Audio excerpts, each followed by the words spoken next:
Welcome to the Wednesday Call Live. Now let's hear it for our special guest host, Mike Lewantowicz.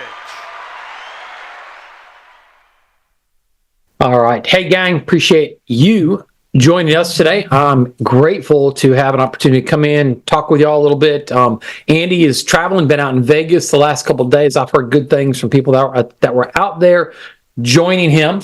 It's just always good for me to start off with a moment of gratitude just to think about, oh my gosh, hey, we've got a business that's allowed Noel and I to build a pretty massive income. And actually coming up here in 2 weeks is the 24-year anniversary of Noel having our license and working with Andy Albright.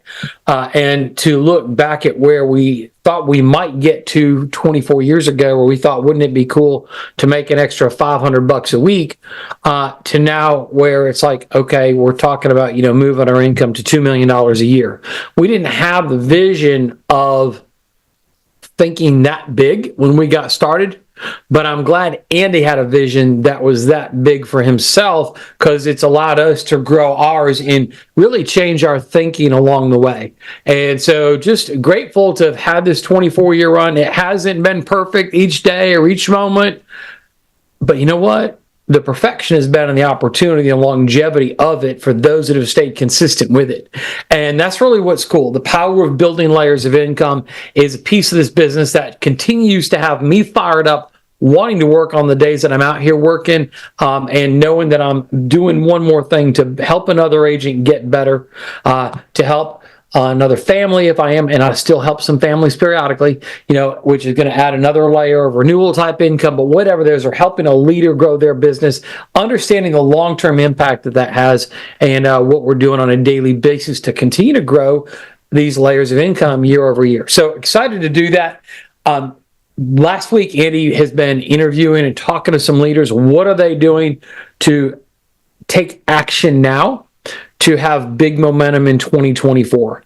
And I'm grateful that Andy started talking about that at the beginning of November, because we changed some things and we're already seeing results that Noel and I and our staff have done. We've said, hey, look, we have to change the pace of recruiting to have an impact, to take it to grow as fast as we want.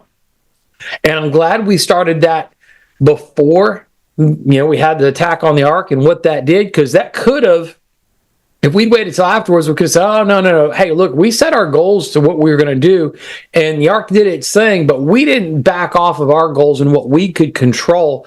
And we ended up closing the month of November with a record recruiting month for us personally and for the hierarchy. And we're setting and breaking records. We're on pace to break records again here in the month of December. And I say that to you to say, hey, look, we started to build our 2024 momentum 6 weeks ago. And so if you're here today, you feel like, well, I didn't start. Good news. It's not too late to start.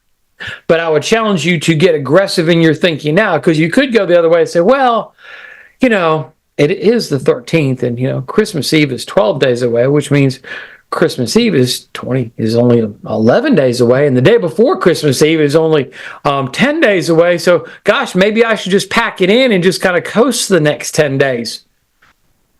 Or you can be like, hey, I got time.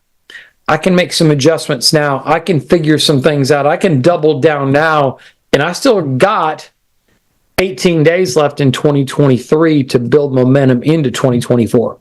So I would challenge you, if you're here, if you've not made some adjustments in line with what your goals are going to be for next year, to make those adjustments, make those changes, do something today. Figure that out.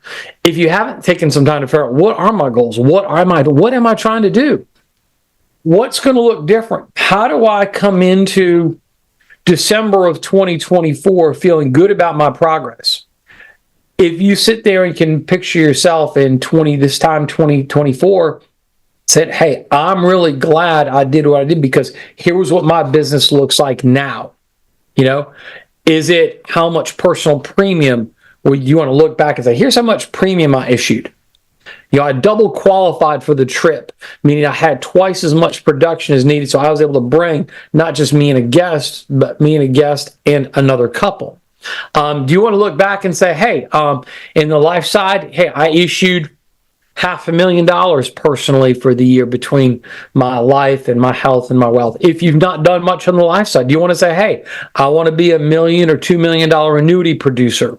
That's what I want to look back on. Or if you're trying to grow in the Medicare space, you want to say, hey, I want to have said, hey, I did 100 or 200 in Medicare enrollments for 2023 or for 2024. So what is it as you look back, as you can picture yourself sitting there, maybe between Christmas and New Year's or mid-December next year, sitting there thinking, what do I want to be able to say I did for the year? What do I want my income to be? What do I want the size of my organization to be? How much do I want my override income to be? And then walk that back. What do I have to do to make that happen? And as you sit there and you can get really focused on that thought process, then you can start to say, okay, here's what I have to do to make that happen. You know, if you say, hey, my goal is to issue $500,000 in premium. Okay, $500,000 premium personally means, do the math, that's about $40,000 a month. Are you currently on pace for that? No. Okay, well, if I have to grow to that pace, what do I have to do lead-wise for that? What do I have to do in changing my appointment structure? Can I do it based on the same premium blend I have, or do I need to get better at the annuity and IUL side in order to have some bigger chunks, or am I just going to do a lot more bunts and singles and get a lot more leads? Like, this is a discussion, and I can start the questions here with you today as if you're sitting down with me. But as you start to get the questions, go identify somebody that has enough experience that's not afraid to tell you the truth. Meaning, find someone that's done it or coached other people to do that. Get their time, get on their calendar, say, here's some of my thinking. Can I walk through my goals with you? And come with some stuff written down. And then, hey, be prepared to ask the questions. Andy taught me a long time ago, 2 questions to ask. What do I need to do next? What do I need to change? Now, when you ask those questions, sometimes you might ask a leader and sometimes they're telling you, oh, yeah, everything you're doing is good.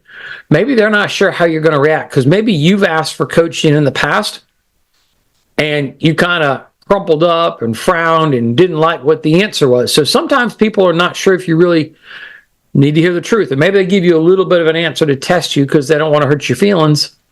And so are you coming at leaders? And sometimes you have to ask multiple times. Hey, seriously, what I've been doing isn't going to get me there. I know I need to change something. It's probably going to hurt. I might not like what you tell me, but please, dear God, I ain't got time to mess around. I need you to tell me the truth. And if you think I'm not doing it, please call me out.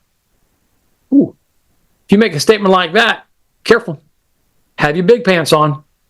Somebody might tell you what you need to hear. So as we sit here and we go through and you're sitting here thinking, what is it I want my business to look like? And maybe you've got a bigger picture beyond 12 months. What is it going to be 3 or 5 years from now? But then what's it got to look like a year from now? And in order to be there a year from now, what's it got to look like 6 months from now? And then where do we need to be at the end of the first quarter? And so what has to change now to make that first quarter vision a reality? So as you walk into our conference event at the View in April, and you're sitting there looking at your end of March numbers, for the quarter, hey, what do we have to do to make that a reality? And so just really sitting there, getting real with yourself, getting real with someone that can guide you, because he's probably going to help you look at, okay, what's your schedule going to look like? What's your lead mix look like? Do you have enough? And then what are you doing to communicate results on a weekly basis? What are the KPIs? What are the things you're measuring each week to get there? On the selling side, pretty obvious. Are we looking at dials, connects, and set? How many did you sit with? How many did you help? How many apps did you write? How much premium? How much that was Medicare? How much was annuity? How many referrals did you get, right? Those are KPIs in your personal production. And then from there, it's like, okay, or door knocks is another one that might be in yours if you're booking appointments with door knocks in there. So again, what does it need to look like on a weekly basis? In the moment that it's not going to plan, whether the results aren't turning out or the activity's not turning out, or you having a real discussion about what needs to change. And so this is where we start to talk about, okay, work times leads times communication. You lay out the plan of what do I got to do work. You make sure you got enough leads. You make sure that you're communicating first with yourself. Like, am I actually tracking my results on a daily basis? Am I put in a place where I can look at it easily in the weekend? Am I sharing that with someone? If I'm brand new, I might need to track my results every half day. If you're having your initial dial sessions and you're learning how to dial, are you stopping every couple hours and sharing results? The wheels can fall off the track pretty quick if you're a new agent. You have your first dial day. I don't know how emotionally stable you are, but most people, things aren't going well, they're more likely to do less dials instead of more. The answer is do more, but get some coaching and make adjustments. So again, some people need it initially. We all need more coaching, a little bit more frequent. Maybe not in large 3-hour blocks, but we need maybe 5 or 10 minutes of coaching every couple hours, maybe more frequently as you're getting off the ground. So big things from an overhead perspective. Going back, I've got a couple people, guests today, who I think they've started the process already. We're going to talk about the conversations they've been having that's helped them already have some cool growth, but hearing that they've got bigger things in front of them as they are moving forward. Kind of excited to talk to them a little bit. And I'm going to go ahead, I'm going to bring up Drew Chavez, and let's kind of get him here with us. He's a guy that I'm really proud of what I've seen over the last 60 days out of him, coming out of our conference event in October. But Drew, man, start with telling people, who you are, a little bit about your family, and maybe what you were doing before and as you kind of got started. Cool. Well, hey, man, I just wanted to say thanks for the opportunity to be on this call, man. Definitely don't take it lightly. So my name is Drew Chavez. I'm here in Albuquerque, New Mexico, direct to Jake and Beret Joseph. Me and my wife, Ronnie, we have 6 kids.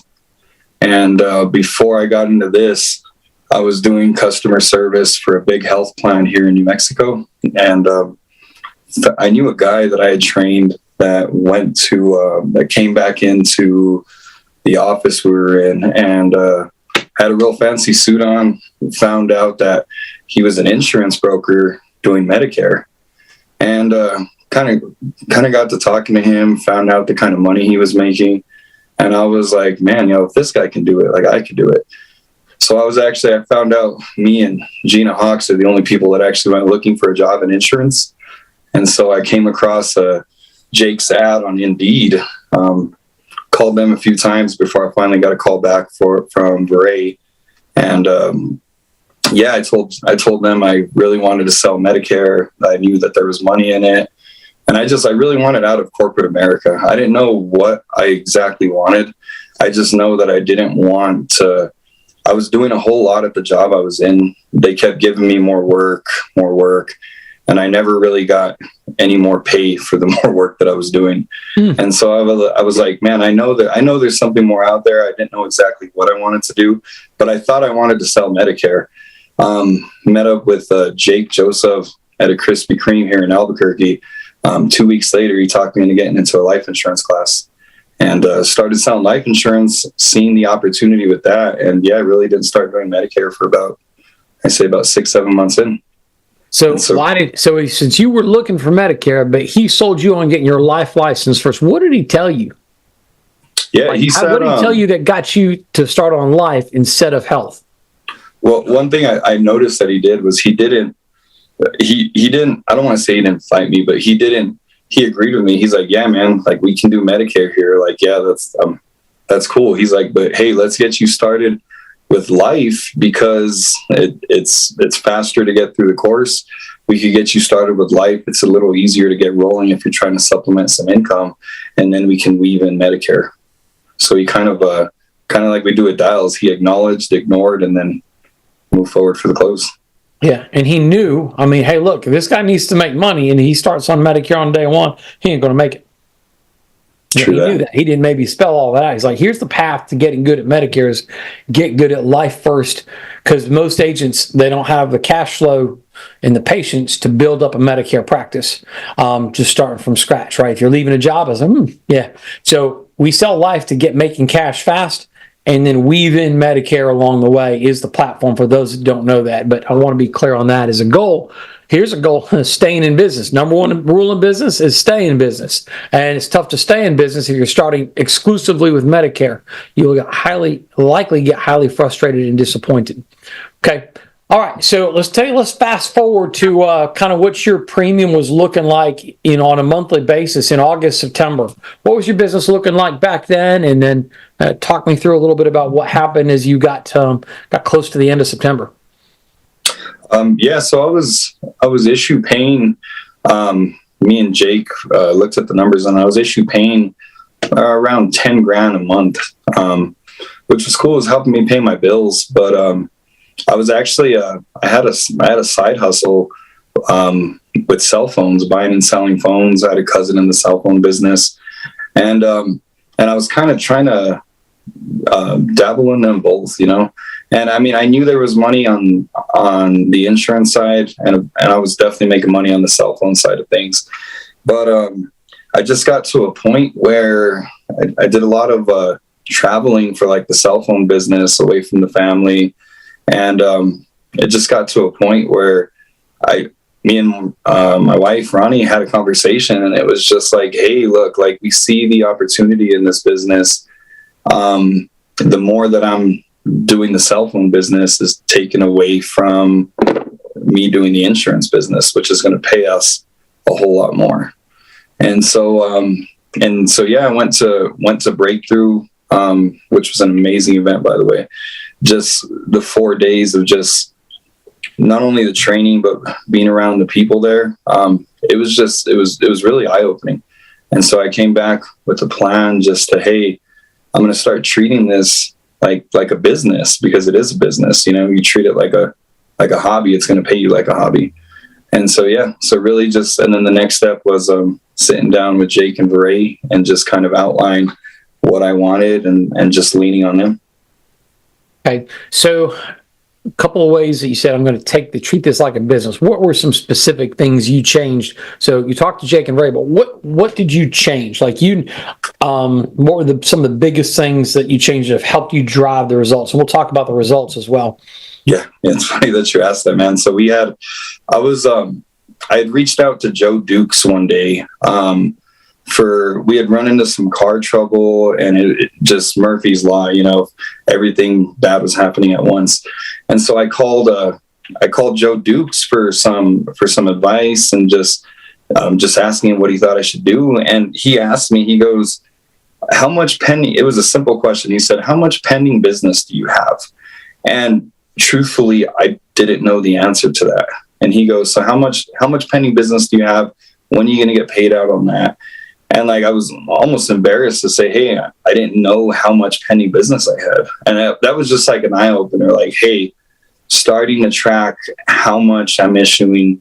So some of the stuff that I started doing was keeping track of not only my pending business, how many apps I'm writing weekly, the appointments, like everything that's on the activity book, like I was doing, I just wasn't tracking. I was posting my numbers sporadically, and so I started just to get real focused on tracking my numbers, not only on the sales side, but on the business building side as well. Okay, so you quit the side hustle that was a distraction. I heard that change. You took tracking your pending business seriously. What was your lead budget before Breakthrough? How much were you putting into leads on a weekly basis? So I was investing about $250, which is about $1,000 monthly. And me and Jake broke down the numbers. I was writing around $10,000. So the system was working, and it was just, I had other goals that I was trying to hit, financial goals. And so it was just a simple conversation of, hey, I'm spending $1,000 a month writing 10,000 in business. If I want to increase that, let's double my lead flow. And so that's exactly what we did. So I jumped up to 500 a week, and yeah. Okay. And you know what's funny? We teach a lot that it takes for every $10 of leads should get you $100 in premium. And so the fact that, hey, yeah, you are getting the ratios, right? You were putting in 1,000 a month in leads and writing 10,000 in premium. So good job. And so we doubled our lead budget. So that's a change. You attended Breakthrough. That was a big thing. Let's talk about the work in terms of like, okay, how many appointments were you booking per week back when you were in this, 10,000 a month level, and what changed in your appointment setting side?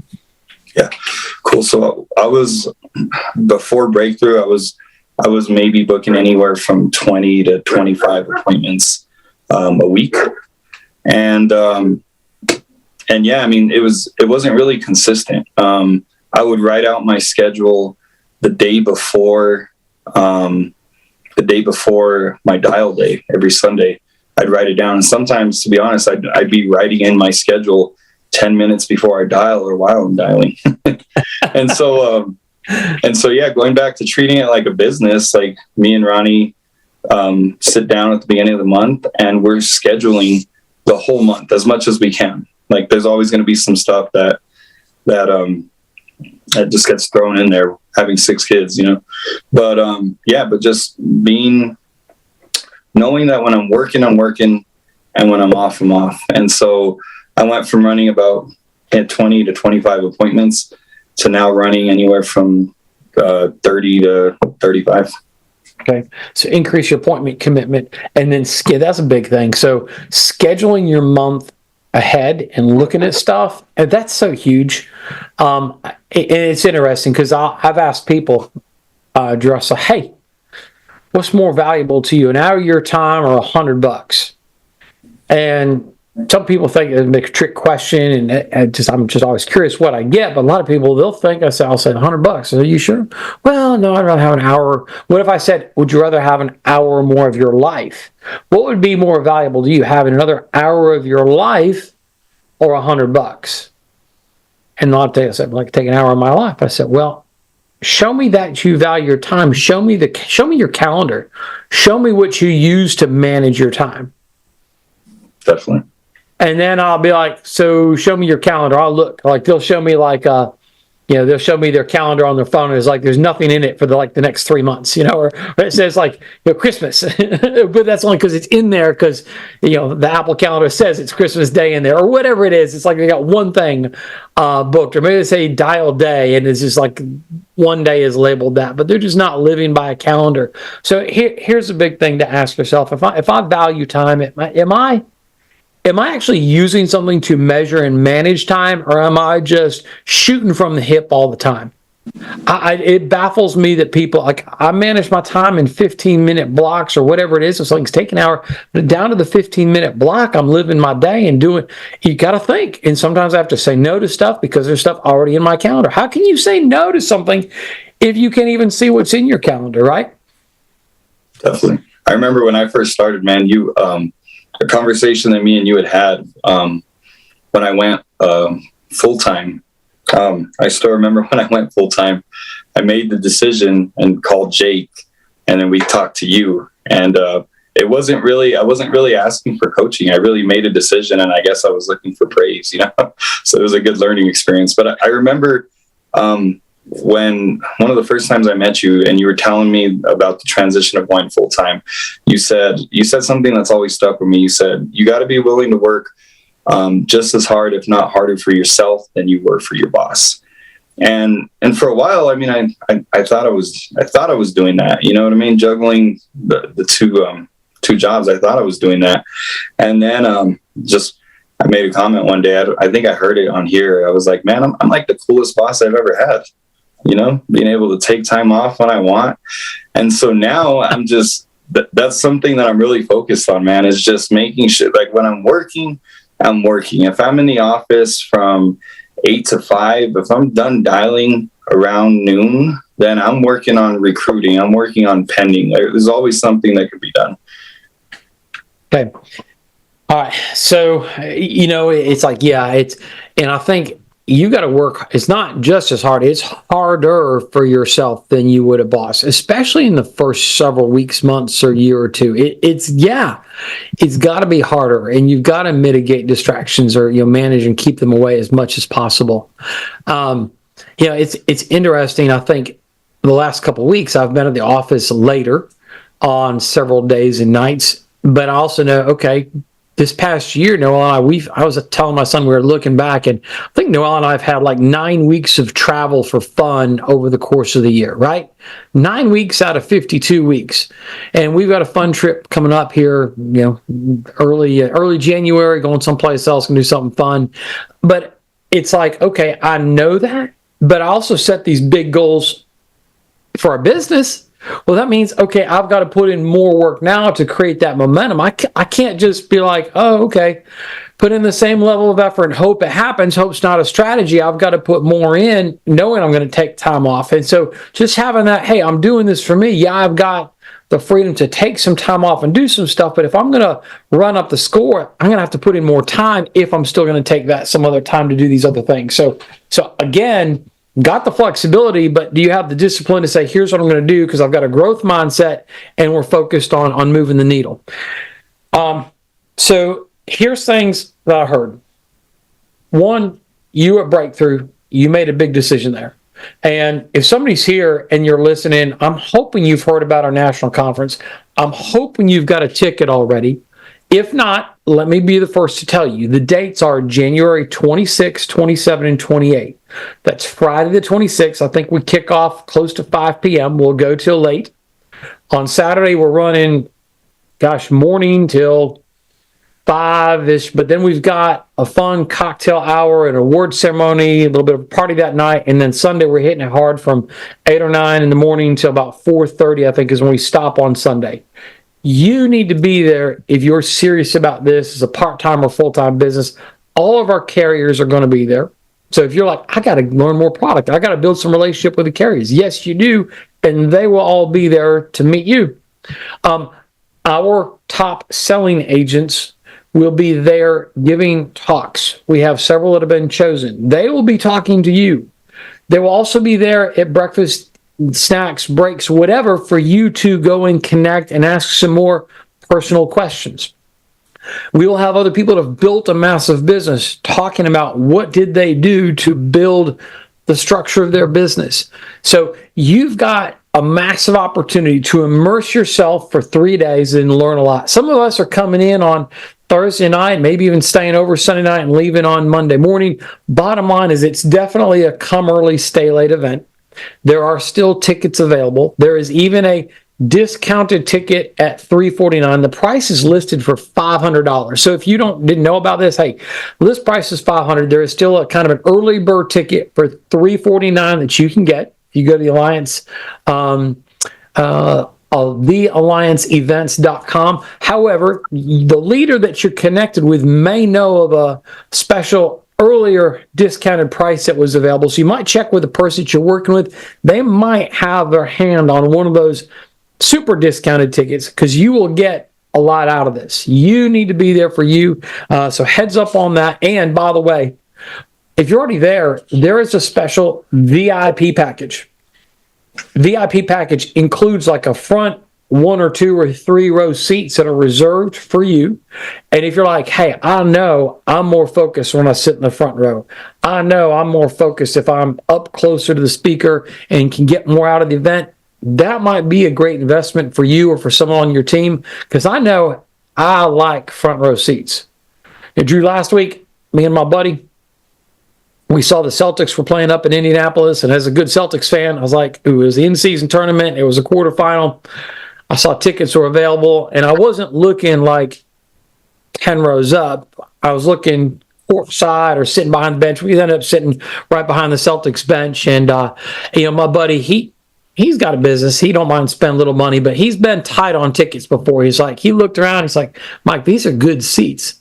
He's like, I've never had seats this good before. And his name's Joe. I said, Joe, I get nosebleeds if I sit in the 10th row. I cannot sit that high up. And the same comes for me, whether it's a sporting event or if I'm at an event like NatCon, I'm like, I need to sit up close. I like to be focused. I like to be feeling like I'm part of the game. I felt like I was in the Celtics timeout. So if that's you, I would jump on the VIP tickets if it's going to help you and help you stay focused, because I know I can get distracted just from the backs of too many people's heads if I'm too far back. All right, so VIP tickets are available. By the way, the other thing that we do at NatCon, our buddy Chris Long passed away suddenly a little over 2 years ago. He had a great heart for the Alliance, and his spirit, what he brought to the table was amazing. And we've decided 2 years ago we would have the Chris Long Award. And previous winners have been Terry Edwards and Olga Mathis, and this is an award that's based on you and your input, and there is open ballots available through December 30th. So if there's someone that you think has done a great job of pouring their heart into the Alliance, has shown some spirit, has been giving back and doing so steadily and growing their business, man, please take a minute, share that nomination, place a vote for them. We got through the 30th to do that. Okay, so NatCon, big thing. It had an impact on Drew. Let's share with you kind of the impacts. You were writing $10,000 a month in September. You increased your lead flow by doubling it. You started planning your work. Let's talk about the results. How much premium did you hit in the month of October? October, I wrote 13.9, just short of 14,000. Okay, so we went from 10 to 14.9 or 13.9, right at 14,000. And what did we do in November? November, I did 18.9, just short of 19,000. Okay, so you had a goal of doubling your production, and while maybe it didn't happen in the first month, you definitely saw a 40% increase and then took it higher, and we've almost hit the double there. How do you feel about the momentum going into January and here in December, and what are you thinking you're going to be issuing here in December based on what you've seen so far?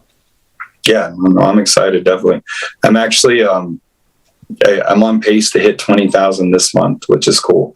And just taking it into the new year, I'm excited about it, man. It's easier to go from 45 miles an hour to 60 than it is from 0 to 60. So I'm excited about getting going.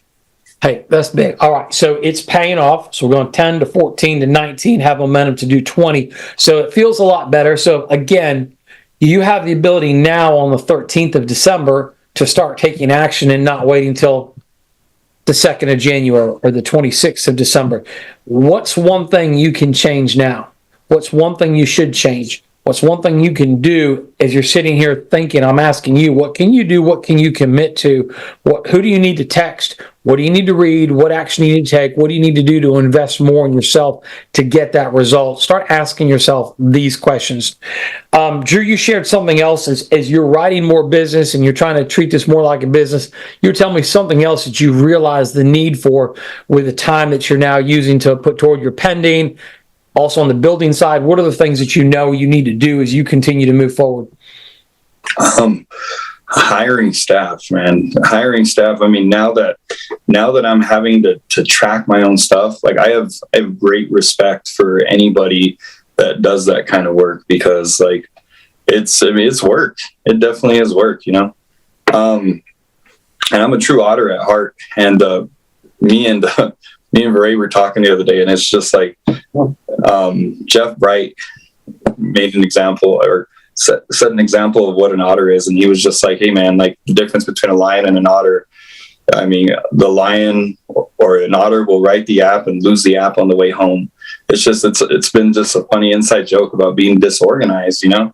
And so now that I'm trying to get organized, I realize how much work it is and how much time it takes away from the stuff that actually pays $200, $300 an hour. The more that I'm sitting in front of people the more that I'm sitting in front of people is the more money that I'm making.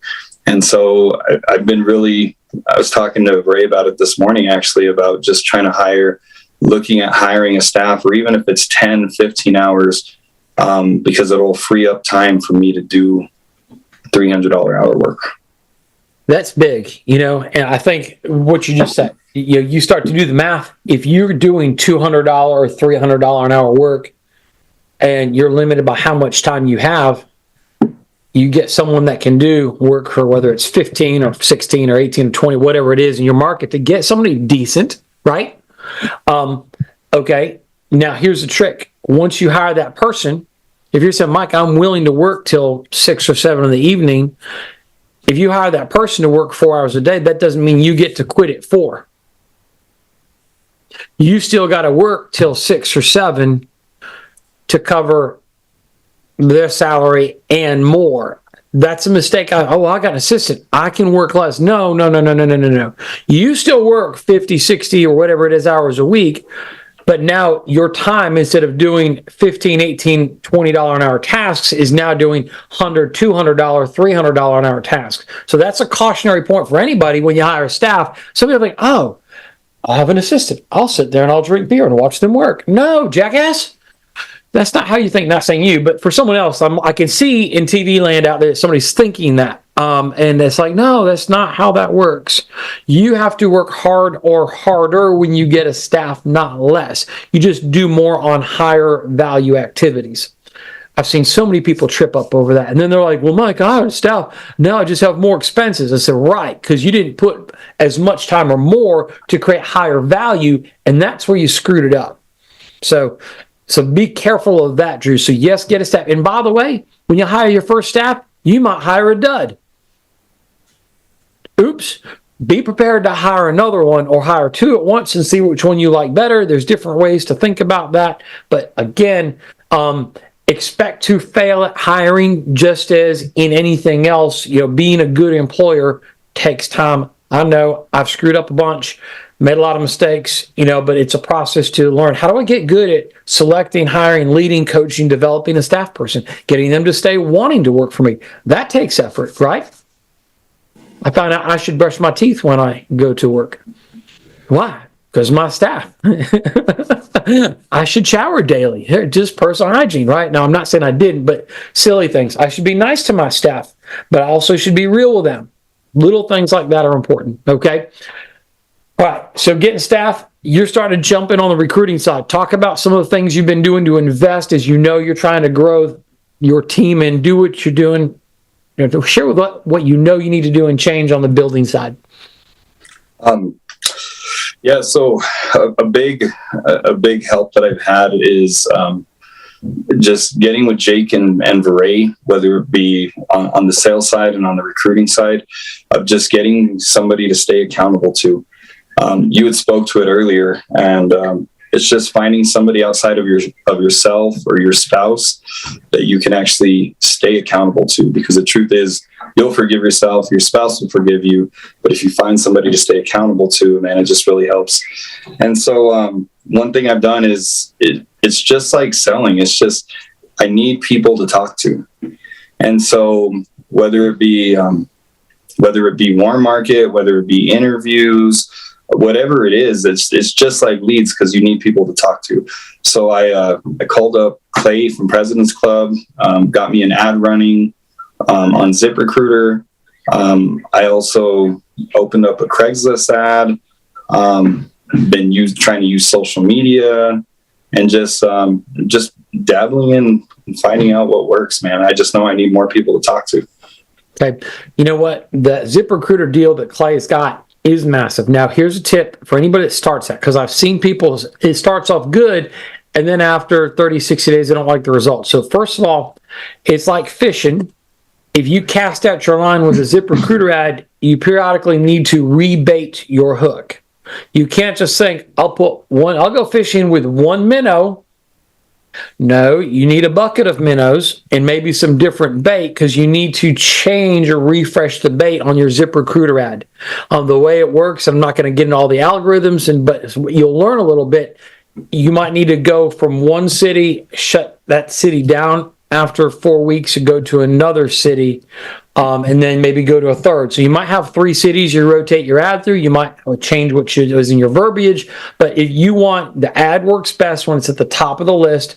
And so there's different things to experiment with. It's not a set it and forget it. It's a set it, pay attention to results, make adjustments. So heads up on that if you're recruiting, just like you might try some things outside of ZipRecruiter. Fantastic. But again, know what works. I know that another tool for people that don't know that is that President's Club can book interviews for you, whether licensed or not. They can do that. That's part of our service we do for some of our agents by our staff, but that's another tool to add in. So if you're like, hey, what are all the different things I should do to attract agents? There are several. So be looking at that. What's my budget for that? Certainly, if you're issuing $20,000 a month, you've got more of a budget to invest in your business, right? I had somebody the other day says, gosh, I just feel like I'm spending a lot of money. And I'm like, well, let's look at how much they're issuing. Oh, it's like they're part-time. They're writing $3,000 this week or this month and $5,000 next month and talking about all the trips they're taking. And I was like, hey, you ain't got a right to talk about how much you're spending if you're not running full-time. I said, come on now. So anyways, just heads up. So make sure, again, we write business to cash flow our business. So if somehow you feel like, gosh, my business, well, what are you doing on the selling side to have money to invest in staff and to invest into ads to look for people? So big things. Drew, hey, dude, I am proud of you, the goals that you set forth, the fact that you started before the end of December, the fact that you are communicating. I love the fact you said I need someone besides my spouse to share my goals with, because oftentimes your spouse or partner is going to want to be your cheerleader. And they probably know, shoot, if I try to hold them accountable, it might not be good for our relationship. So that's why you need somebody you're not sleeping with to help hold you accountable. Now, should you share your goals with your spouse? Yeah. But don't expect them to hold you accountable. Find somebody that you can give permission to beat you up in whatever way you could tolerate. Some of us say we like tough love, and then we get a little bit and we start crying. So maybe we really don't. So be careful what you ask for. Be careful what kind of permission you give. But Drew, proud of you. Okay? Thank you, Mike. Let's rock it out. Okay, next, we got someone else who is come onto the scene, and it's been fun to watch this journey. I don't know that this is what I was expecting when I met her back in, I think it was March or April last year. I think is when we met. But it's been fun to watch this short, quick 8-month journey. And we have Amanda Maldonado with us. Amanda, are you there? I see you now. Good morning, Mike. Thank you. Yes, I'm here. Awesome. All right. So I'll let you share with who you are and kind of how you relate to this team, and maybe a little bit about what you saw and what's been going on prior to April of this year. Okay. So my name is Amanda Maldonado. I am actually Ray Joseph's mother. Hey, Amanda. Your audio is Amanda. Time out. Your audio is coming in choppy. I don't know if we have a weird connection. I was getting a little echo and a little chop, so I'm not sure if we got a connection issue. There's a way we can make an adjustment, get you closer to a microphone. Okay, is that better? I think so, a little bit. Keep going. Okay. So for those of you who don't know me, I am Varay's mother and Jake Joseph's mother-in-law. Is my audio coming in okay? Not bad. Keep close to the microphone. I think that helped a little bit. There was some echo, but that's dissipating. Okay. So basically my background, I became a single mother when Varay was 2 years old and was a real estate agent and had a couple businesses when she was younger. And back in 2006, I was in a rollover accident and became disabled. I sustained a traumatic brain injury and a spinal cord injury that set me on the sidelines. I was in a situation to where we became homeless. And a lot of trials and tribulations, thanks to God, through a lot of healing, I was able to get back into the workforce, got my real estate license back a couple years ago, I guess probably about 4 years ago, and just was tiptoeing back into the workforce and just kind of putting my feelers out there to see what was out there. I kind of saw what Jake and Bray were doing, but wasn't really paying much attention. I was really focused on getting my real estate business ramped back up. They are very sneaky. Back in April, they invited me to an event. It was a view from the edge with Mark Aceta.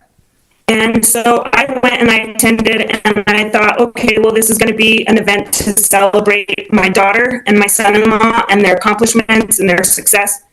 And I was blown away. I was just absolutely blown away with the opportunity that I saw. I was blown away by the organization, the amount of support that I saw everybody giving to each other. I saw that it was a turnkey business. I saw that basically if you just find what it is that everybody is so willing to share and teach you, how could you not be successful? So I kind of put it in the back of my mind, and this was in April. I put it in the back of my mind, but had that kind of burning desire to just jump in. I was tied up with real estate and took my time kind of tiptoeing again towards the alliance. And finally, it was in June that I made the call. And I called Jake and Bray, and I said, hey, guys, I said, I think I want to get licensed. And they kind of chuckled and thought, yeah, right, Mom. And so I said, no, I'm serious. I want to get licensed. So they sent me the link to sign up for the class. I got into the class on a Friday evening. By Sunday evening, I completed the course. I went and took my test and got licensed by the end of the week.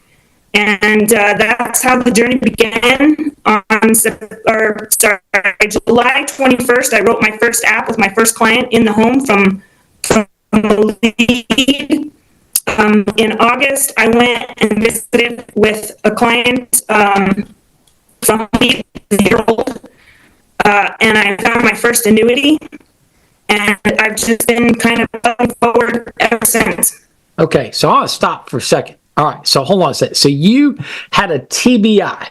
Again, for those, if you don't know, some of you might know, that's not an easy thing to live with, right?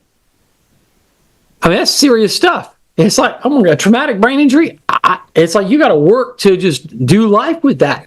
And so basically you went in with half your brain tied behind your back, and you finished the course and got your license in like a week or a couple days? Essentially, yes. That's crazy. Okay.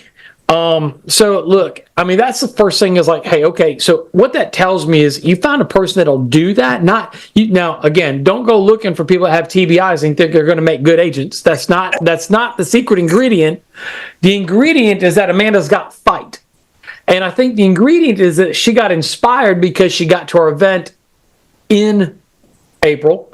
She had done stuff and has been winning in the real estate business because you've been effective in the real estate business, correct? I mean, I don't need you to share your income in excess of 6 figures?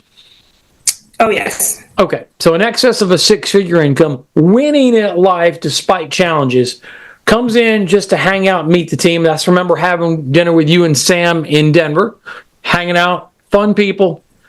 Nobody was trying to recruit you. It's just, hey, this is Jake and Bray's mom. It's like, okay, cool. Hey, Mom, enjoy your time here. So proud of your kids. And you caught a vision. 90 days later, boom, executed it. And so started writing business, personal, warm market, leads, written annuity business. And then you started hiring some people, right? Okay, so here we are. We've hired some people. And then in the month of October and November, your team did how much premium total?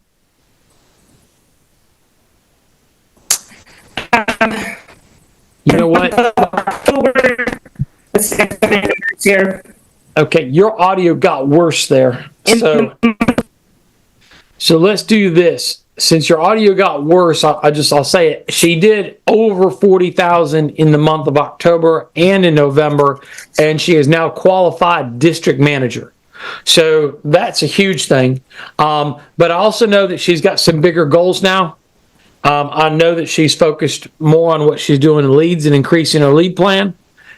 I know she's started to do more interviews and active recruiting outside of her warm market. and I've just seen her leveling up and doing more to build on the momentum. But to see somebody go from an event in April to getting their license in a few days in June, and so we look at June, July, August, September, October, November, 7 months in business, and now a qualified district manager with more momentum and things going on, and being focused on getting a regional manager above. So extremely proud of what you've done in a short period of time. I know Jake and Bray are proud of you. Grateful to have you on the team, and know that you've got more in you to do more.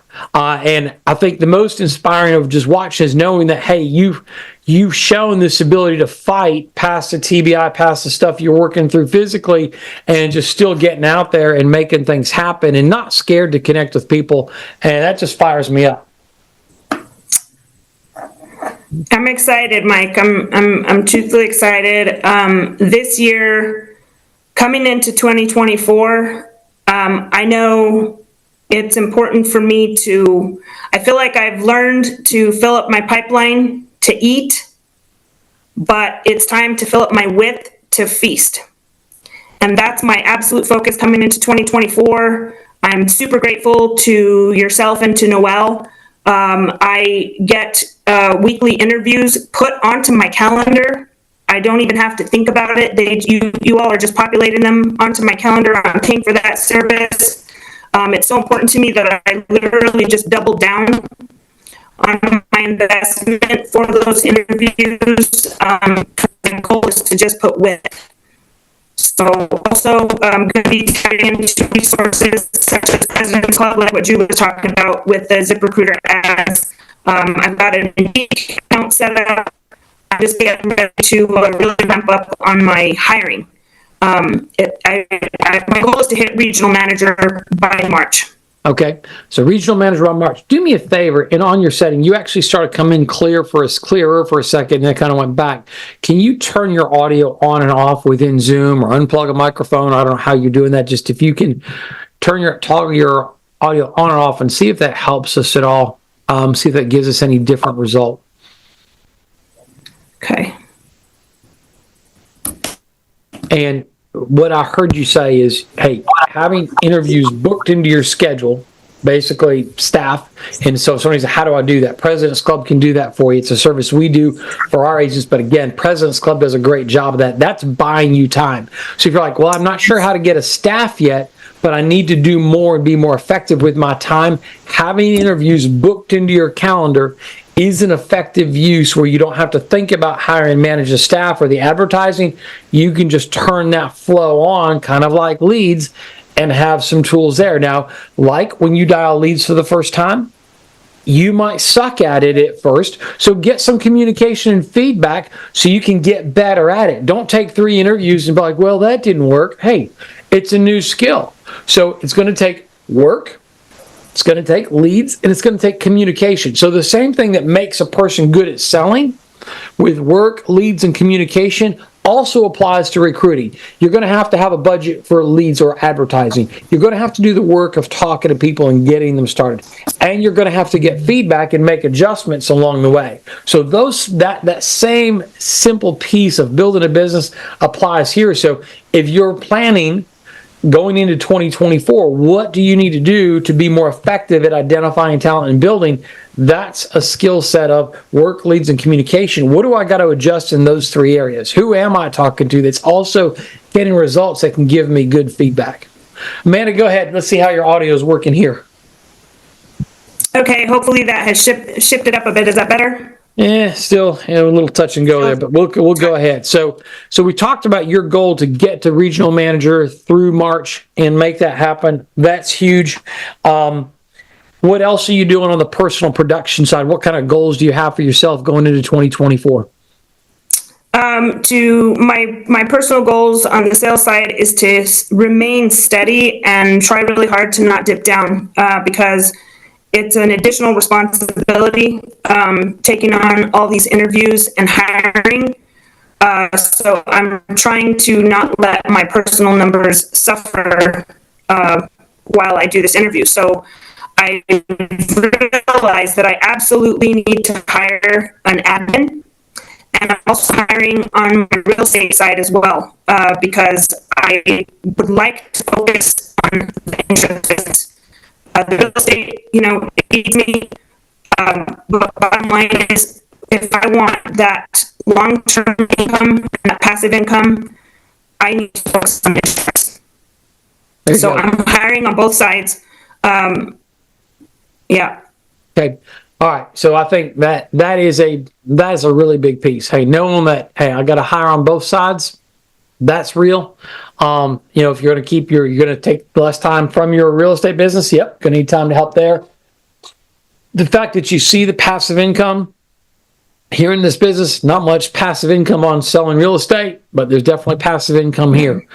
So I love the fact that you see that and that you're like setting yourself up to do that. That's big. All right. Well, guys, hey, Amanda, I appreciate you being here. I love this spurt of fast growth that you have. You have the ability to sustain that growth by pouring back into what you're doing on the recruiting and the staff side. Keep your expectations on yourself high, right? It may not be a straight line. And like we were talking yesterday, hey, you've been able to create a lot of volume with a few producers. You should expect it'll probably take you more producers, because you're probably going to fall closer to the mean or the average on how much premium per agent. So it might take you more people to get to doubling your volume, or to get to RM, to moving from 40,000 plus to 55 and 60,000 plus. Probably going to have to add another 4, 5, 6, 8 personal producers or people that are producing, based on what we know the averages are, to help you grow your volume there. Okay. All right. Well, look. Absolutely. Yeah. I'm just everybody here, and I just want to thank Jake and Brady for this opportunity. Team is incredible. Albuquerque is growing. It's been a wonderful last couple months. There you go. Awesome. I'm going to do one thing here. Thank you. And the one thing that I'll do before we wrap up is, speaking of things happening, there is a boot camp in Albuquerque today. I know Jake and Veray are hosting training session in Phoenix. We've got things happening in Mississippi with Mike Williams today. We've got Olga and Jason Mathis leading things in Fort Lauderdale tomorrow on the 14th. Things are happening with Andy Riddle on the 14th, which is tomorrow in Tampa. Jake and Ray hosting things in Albuquerque or Rio Rancho tomorrow. Joseph Dukes in Ogden, Utah. Steve Mamaritas and Gina Hawks in Boston, Massachusetts on Friday. And then in Raleigh this Saturday, there's a group of people. It looks like we got Adam Katz, Mike Guerra, Terry Edwards, Gina Hawks, Brandon Manley are all getting together from 10 a.m. to noon over in the Raleigh area. So a lot going on just through this Saturday. Pay attention, heads up, head on a swivel, paying attention to what training is available for you and your team. Take advantage of that. Grateful to this team. I'm hoping some of what we shared with you has been helpful, whether you're talking to yourself or you're helping someone on your team. Let's turn up the volume. Let's get you moving and shaking. Let's get you on pace now, making adjustments to make 2024 magical. So when we're having this conversation at the end of December next year, you can say, hey, I'm glad I made these changes. I got the results I wanted because I put the plan in action before Christmas of last year. Guys, take care. Thank you to the IT staff for keeping things rolling. Appreciate you guys. Talk to you later. Record.